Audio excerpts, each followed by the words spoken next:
Beijing's security pact with the Solomon Islands has effectively reset the political and strategic landscape of the Pacific with global ramifications. Australia's role in this outcome has come under heavy scrutiny, with many commentators claiming it's the culmination of decades of indifference to its near neighbours. Dr TESS Newton-Cain joins us now, Adjunct Associate Professor at the Griffith Asia Institute. Tess, thank you for joining us today. I want to start off with the international spotlight that's been put on the China-Solomons agreement. Does it genuinely change the game, or is the hype essentially more about political point scoring?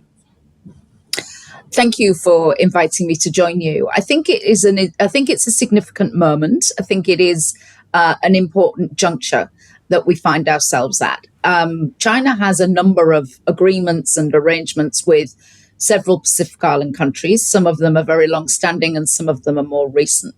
It also has, in relation to other countries such as Papua New Guinea and Fiji, there are security-focused agreements in place. What we know about this agreement with Solomon Islands does indicate that it is something of a departure from what we've seen previously and what we see elsewhere in the region. So it is something that it's not surprising that it has garnered a degree of attention. Some of it is hype, but some of it is a legitimate concern about what this means for the future of regional security, which is it's a shared challenge. And obviously it's something that, as we've seen, members of the Pacific Islands Forum and the Pacific region more generally are keen to know more about and to discuss with their colleagues in Solomon Islands about what this means for the region as a whole. It's interesting because I know that you've spent a lot of time talking about this and analysing this, and you spent a lot of time talking to the people to whom it really matters. And, you know, from the research that I've read that you've been doing, you know, the Australian relationship with the Pacific Islands is a very, very important one, you know, from the Pacific Islands perspective. So surely there is more that we can be doing to make sure that relationship is a good one, is a strong one. I think you're quite right that, you know, the work that I've done over recent years does demonstrate fairly conclusively what we kind of already knew, which is that in the Pacific, particularly in countries such as Solomon Islands and the other countries of Melanesia, the relationship with Australia is far and away the most important one when it comes to how do countries think about how they relate with other countries. But what we've seen and what I've heard really illustrates what I tend to refer to as the Australia paradox, which is it's the most important relationship. It's the one that people care most about. And because it's so important, because they care so much about it, they want it to be better.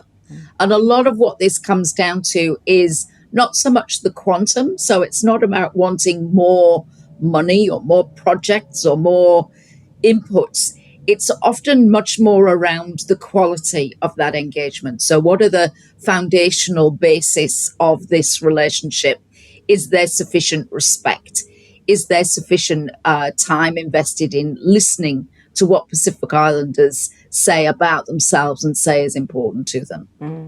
It seems to me then that perhaps, and please correct me if I'm wrong, Tess, that the security pact that the Solomon Islands signed with China could well be a catalyst for a whole review on the relationships right across the Pacific Islands. I think it has the potential to have a catalytic effect. I think what it demonstrates is that you know, when you talk about things like sovereignty, you have to learn to walk that talk.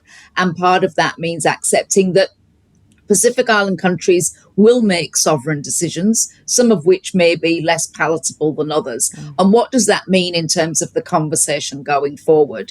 Prime Minister Sogavare in Solomon Islands has made it quite clear that he is happy to keep open channels of communication. He's received delegations from Australia, the US and Japan, all of whom have expressed, no doubt in fairly frank terms, their concerns about this agreement. And he has accepted those delegations. But at the same time, he's also pointed to some of the commentary around this and said, you know, we don't want to be referred to as a fly-speck country or a little Cuba. We find that insulting. We are a sovereign nation and we want to be respected as such. So I think it should create some pause for reflection about the tone of the engagement, the the kind of language that's used, the kind of cultural protocols that are observed when working in Pacific Island countries and with Pacific Island people, and also about how can Australians build up their own Pacific literacy, their own understanding of what happens in the Pacific, how people behave, how they make their livings, what sports they play, what they're concerned about. How can Australians really build up their general knowledge about the Pacific? It's interesting because I'm taking away a couple of key words from what you've just been talking about. Respect obviously being the primary one, along with listen, making sure that we're actually listening better. Which brings me to my next question, because obviously there are certain issues that's very specific to what's happening in Australia and what's happening in the Pacific Islands. And it's these specific issues that probably need to come to attention and to have more time spent on them. Things like climate change, which is something that we know is very important in the Pacific Islands, if not globally, of course. Is it a matter of TESS picking up some of these really key issues and spending more time on them as a country? I think there are some difficult conversations, or some conversations that have in recent times been challenging, and climate change is a very good example of that. There are others, including around Australia's position in relation to West Papua, which is a really important issue for some in the Pacific, particularly in places like Vanuatu. So I think in terms of listening, it's about, this needs to be an ongoing process. It can't be something that you just do once and then say, yes, we've done that. And I think there needs to be appropriate space for Pacific Island voices to be centred and really put forward and brought to the forefront of these conversations. And there needs to be a sense that Australian officials, Australian policymakers, and the Australian public at large have an appetite and a capacity to listen to things that they may find uncomfortable to hear. Mm-hmm. Can there be a real renewed focus on a shared prosperity in the region? I mean, surely this is part of the chain, part of the improvements that can be made in terms of what lens you're looking at this relationship through. Absolutely. I mean, I think one of the things that I'd really hope that we can see going forward is a change in the kind of underpinning thinking. For too often when I have these conversations with Australian officials and Australian policymakers, and what my friends in the Pacific tell me is that we're always hearing about how there's a deficit in the Pacific. It's a place where there is a lack of capacity, where, things are all doom and gloom and Australia needs to fix things. I think we should start to shift that conversation and start thinking about where is the strength in the Pacific? Where are the capacity strengths? Where are the opportunities for Australia to learn from the Pacific around things such as resilience to disasters or responding to disasters? So Tess, just a final question for you on that. There's obviously a lot of, I suppose, moves that need to be made, specifically from the Australian side, to really improve this relationship. How close are we to getting to where we should be? What are the next steps that need to be taken to get to this place? Well, I think that there definitely needs to be a shift on climate change, and there needs to be a really strong position from Australia on climate change that really does demonstrate that, yes, we've heard this, and almost to the point of just trying to get that off the table, or at least moving it to a different part of the table, so it's not this constant thorn in the side of the relationship, which it has been, and it will continue to be if Australia can't shift domestically on that. It's just really hard for the Pacific to get past that.